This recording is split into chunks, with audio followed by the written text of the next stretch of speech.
Hello everyone.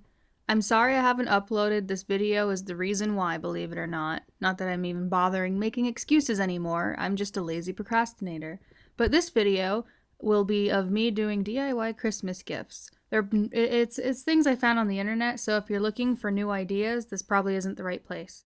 But if you came to watch a series of misfortunes and clumsiness, then look no further. Let's get started. Oh yeah, and one last thing. I filmed this on my kitchen counter in hopes for better lighting, so I am very sorry in advance for any weird things you may see in the background, like a sink or dishes or something. I'm still new to the whole backdrop thing, but hopefully sometime next year I'll get everything under control.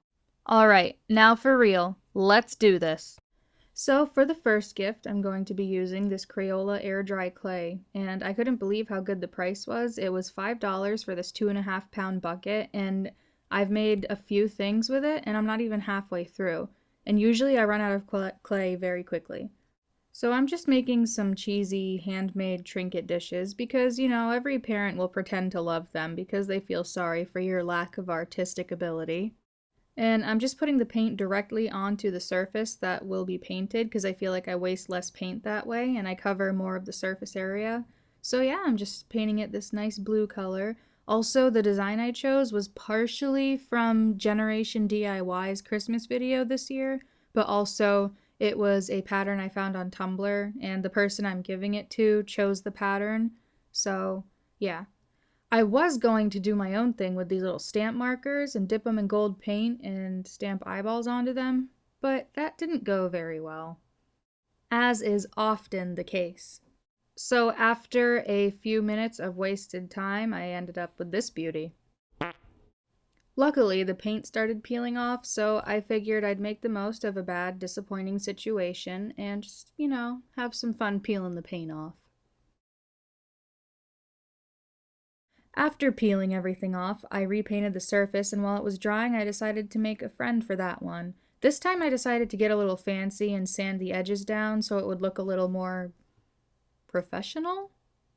After I finished sanding it, it looked a little better, and I ended up with this. And now I'm going to start painting on the pattern that somewhat matches the one I used on the first one, and I honestly was actually not too disappointed with how they turned out after I was done painting, but the steps that came after that, they were tragic. So now they're both painted, and I'm sketching on the pattern to paint over it, and that will be kind of the eye-catching thing that distracts from how horribly shaped they are. Now, it's been made pretty clear that I am a horrible freehand drawer, but if I have a reference picture and am pretty much copying it for what it is, it's pretty decent. It comes out pretty good. Like I've said, I just lack creativity. So if I have everything handed to me, it turns out pretty well. I did a sun and moon. The sun was more tricky because it had a lot more detail, but overall, considering I drew them, they came out good. Now I'm just painting over it with black paint to make it more opaque and to make it, look finished. I didn't have any very fine-tipped brushes, so I had to be super careful at this step, not to smudge anything or make lines wider than they should have been.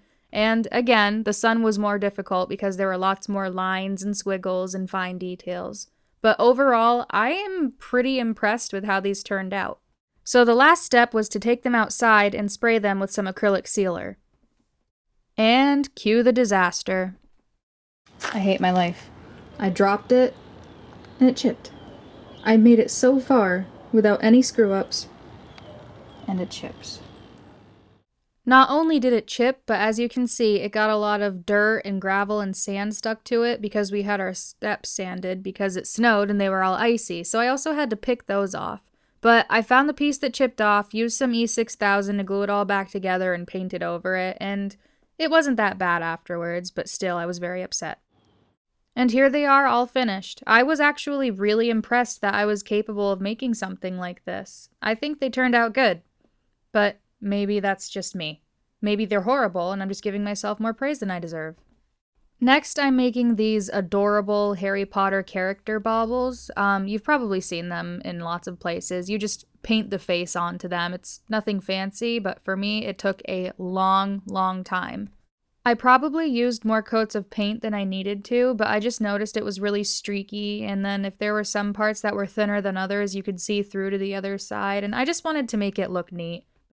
So obviously I was going to start with Harry, and here I am drawing what ended up being a very odd hairline, but not gonna be perfect. You know, that's the beauty of handmade, am I right? And now I'm filling in said awkward hairline with black paint, and that will be the hair. I feel like that didn't need specifying, but I'm just trying to talk as much as I can to avoid awkward silences in the video. If you don't look at both sides, then the hairline doesn't actually look that bad. Now I'm just painting on the awkward glasses and the eyeballs, and now I'm doing the little scar. After the top half dried, I added on Harry's little scarf. That was probably the most difficult part, honestly, because I tried to make the stripes as even as I could, but then I realized in my reference picture that they weren't even. Ha, redundancy. But yeah, after I painted on the scarf, that was pretty much it. So here's my complete Harry Potter, and I also made a Hermione and a Ron. You gotta have the whole crew together. It would be cruel to separate them. Now, this was probably the most nerve-wracking project I did. I went to a thrift store and bought some cute mugs and decided to make candle mugs. Isn't this adorable? Look at that little squirrel with the Christmas tree. I bought these wicks at Michael, and I'm just going to secure one into the cup at the very bottom, and that's that. Probably the easiest step of this entire process. And now I'm just cutting up this giant block of beeswax, which proved to be extremely difficult. My hands were really sore after all of this. It wasn't a good time. And I'm just melting it on the stovetop. I was really scared the cup was gonna explode. Once the wax was all melted up, I just broke up some crayons and added them into it to color it. Yes, I said crayon. It's not crayon. It's not crown. It is crayon. Look at how it is spelt. Fight me. But yeah, I ended up with a very pretty pink color, as I had hoped for, and I thought it would go really nice with the scent I chose, which was Vintage Rose. So I'm struggling to add that in, not realizing that the cap wasn't unscrewed. There we go. And I'm just pouring a lot of it into there to make sure that the smell is strong enough, because I made candles for Christmas 2 years ago, and I did not use nearly enough essential oil. Now I am pouring the melted pink wax with the scent in it into the mug, and I realized I didn't have quite enough, so I went ahead and added some more, trimmed the wick, and tested it. And that was that. Now I decided to get really fancy and make a custom tag for the mug candle, and on it I just wrote the scent I used in it. I don't know, I thought it would be a nice touch, kind of make it more personalized. And I'm doing the same thing with this one, but, with more appropriate colors to the scent. I used a Christmas tree scent for this one. I don't know why, I just kind of thought it fit the mug for some reason. And these are my complete, almost disaster-free mugs. I was so relieved to be done with this. And that does it for this video. I hope everyone has a Merry Christmas, a joyous Kwanzaa, a Happy Hanukkah, a blessed solstice. Whatever you celebrate, I hope it is amazing. And if you don't celebrate, I hope you have a really good day. And I think that's it. See you next time. Bye!